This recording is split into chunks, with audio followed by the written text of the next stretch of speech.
The latest version of Google's Nexus tablet snuck its way onto the tech scene this week with little warning. And while we're not expecting the Nexus 9 to make as big a splash as some other tablets released last month, its ripple is enough to get us excited to see it on our teardown table, and we didn't waste any time getting it there. Time to tear it down. Hi, I'm Gwendolyn with iFixit, and today we're tearing down the Nexus 9. The Nexus 9 is Google's HTC-made 9-inch tablet that, not surprisingly, is around the same size as another 9-inch tablet we've seen recently. The Nexus 9 measures in at 153.68 millimeters by 228.25 millimeters and just barely under 8 millimeters thick at 7.95 millimeters. The 9 actually weighs in 12 grams lighter than the iPad Air 2 at 425 grams for the Wi-Fi version and boasts an 8.9-inch IPS LCD display. We decided to jump right in and get this teardown rolling. To get into the 9, we only needed our hands. You heard me, this tablet is not held together with adhesive, which means it could be looking at high marks from our teardown team.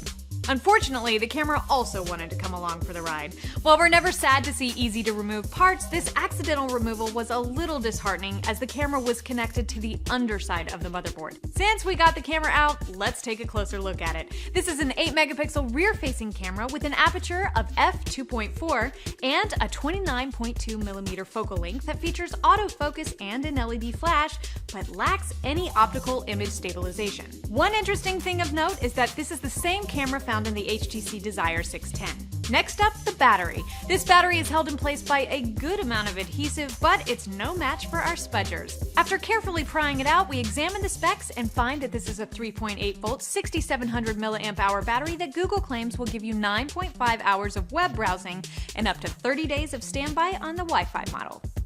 There's more goodies to see, so we power through and discover the front-facing camera, which is easily removed with our tweezers. This is a 1.6-megapixel camera that has an aperture of f2.4 and is capable of shooting video at 720p. To get to any other components, we have to peel away a good amount of copper shielding. But once that's out of the way, we're able to remove the motherboard. On the board, you'll find the 64-bit NVIDIA-made Tegra K1 processor that is running at 2.3 GHz. The 2 GB of Elpida-made RAM, and the 16 GB of Samsung-made eMMC NAND flash storage.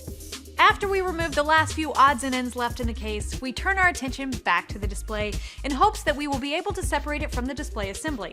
And the verdict is in. You can separate the LCD from the display assembly, but you'll need a good amount of patience, a lot of heat, and a lot of careful prying. We've come to the end of our teardown, which means it's time to talk repairability. At iFixit, it's our mission to teach people how to repair everything, so we give every gadget we tear down a repairability score between 1 and 10, 10 being the easiest to repair and 1 being the most difficult. The Nexus 9 scored a 3 out of 10, and here's why. On the plus side, the rear case is secured with clips, so it can be easily removed without heat or tools. Just don't lose your rear-facing camera. The battery is easy to get too, but it's also glued in place. Thankfully, the adhesive is not so strong as to require heat to separate. But on the downside, the interior is a maze of tape and thin, delicate cables, making disassembly and reassembly difficult. The LCD is fused to the front glass, so you'll need to replace both components in the event of a cracked screen. And finally, the display glass is solidly glued to the midframe, making the replacement difficult unless you can source a whole assembly.